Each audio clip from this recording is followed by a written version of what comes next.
Sorry, how can it take 12 months? We know the evidence that was there. Then they came to celebrities, thought that they were above Australia's biosecurity laws. And we know Barnaby Joyce or Minister Joyce had his little meltdown and good on him. Okay, whatever. Amber Heard's troubles seemed to never end since she lost the defamation case against her ex-husband, Johnny Depp. This time, the Australian authorities are hot on the heels of the Aquaman star for breaking their treasured laws. What law has the Aquaman actress broken and how severe are the punishments? Amber Heard is in hot water again as the ex-Australian Prime Minister Barnaby Joyce has apparently issued a warrant for Amber Heard's arrest in connection with her 2015 dog smuggling scandal. The Australian politician wants the actress to be jailed for allegedly committing perjury when she was arraigned before a court in Australia in 2015.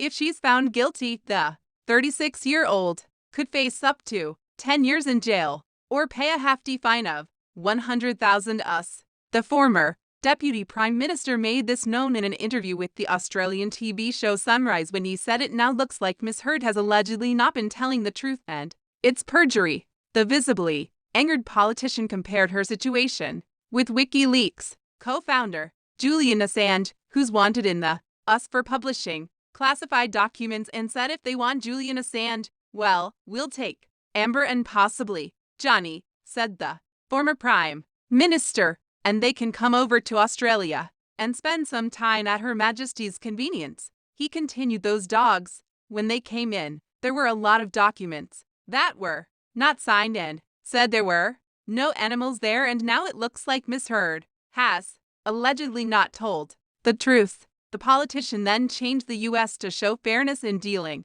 with Amber Heard's extradition and avoid double standards. It's up to the Americans to show fairness, he said. I suppose the U.S. wants to show the purity of it, and they're insisting on getting Julian Assange, he continued. So the U.S. should say we've got to be fair, dinkum, and straight with both these things, don't we? Let's see how that goes. Amber Heard's troubles all started last October when the Australian Department of Agriculture, Water, and the Environment announced that they were launching an investigation into Amber Heard for committing perjury. Speaking to News, a spokesperson for the Department of Agriculture, Water, and Environment intimated the department is seeking to obtain witness statements, and once obtained, the Commonwealth Director of Public Prosecutions will consider whether the evidence is sufficient to warrant pursuance of the matter. A few months ago, reports started making rounds that the FBI was assisting in the investigations,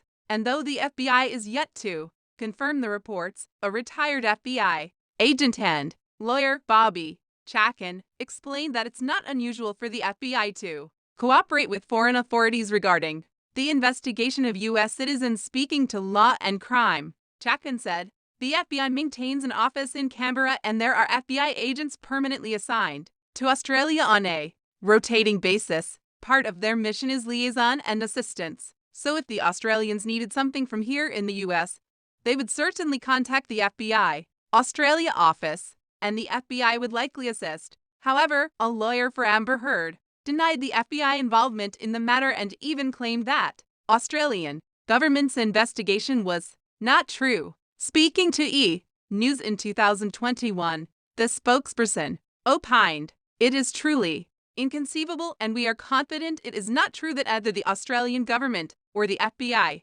would embrace a policy of further pursuing and victimizing a person who has already been adjudicated to be the victim of domestic violence. When reports of the investigations into Amber Heard's alleged perjury first hit the internet, many fans took to social media to express what they felt about the matter. One fan wrote, I think that Australia has every right to do what it takes to protect their country. She didn't go home and act tactfully and decided to rub salt in the wound. Another wrote, she needs to be held accountable for her actions. Extradite her and let Australia's court system try her, convict her and throw her in jail. To which one responded, if she's not held accountable for her actions, she will continue to do the bad behavior she's been doing all along. I think she should go to jail. She needs to be taught that actions have consequences. I think Amber needs a wake-up call and definitely needs to serve some time. Wrote one fan, "I'm not saying she needs to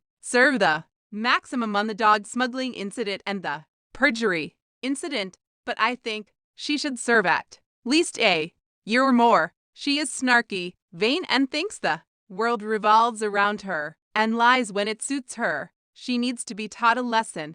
I think it's the only way she'll get some humility and change her arrogant ways." This fan couldn't hide their joy at Amber Heard's predicament when they wrote, "I'm so very glad she's financially ruined. It'll make it way harder for her to try and buy her way out of this one. Go get her, Australia. Please hold her responsible to the fullest extent of your laws." Amber smuggled her dogs, Pistol and Boo, to Australia in 2015 when her then husband, Johnny Depp, was filming a Pirates of the Caribbean movie. The actress flew the dogs on a private plane, managed to avoid filling out the necessary paperwork, and refused to subject the dogs to the mandatory 2 weeks quarantine. The Australian authorities wouldn't have heard of the incident, except for one apparent mistake. Amber Heard took the dogs to a grooming pub in Gold Coast, Australia, and a staff of the pub posted a picture holding the dogs and thanking the celebrity for patronizing their services.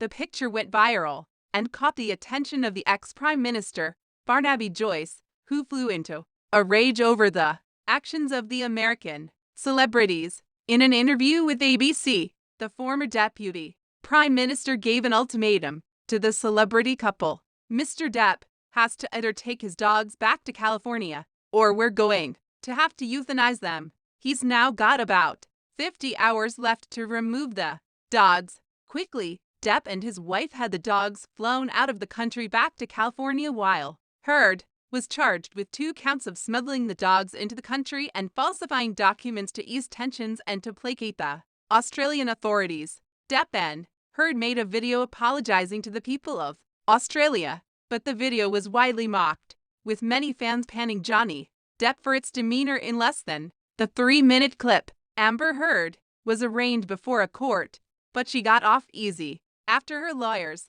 told the judges that her client was jet-lagged and therefore couldn't review the paperwork properly. The Pineapple Express star was slapped with a $1,000 fine and made to sign a bond of good behavior. However, Amber Heard won't let sleeping dogs lie, as she used every last opportunity she got to mock Australian politician, like when it was discovered that the politician Barnaby Joyce held dual citizenship, an offence against the laws of Australia. Amber Heard wrote on Twitter when Barnaby Joyce said, "No one is above the law. I didn't realize he meant New Zealand law." She even bought a new dog and named him after the Australian politician. The Aquaman actress posted a photo of her and the dog on Twitter and captioned it, "Meet the newest member of the Heard family, Barnaby Joyce." However, all the mockery came to an end in 2021. The former employee of Johnny Depp, Kevin Murphy, confessed during a court hearing in London that Amber Heard asked him to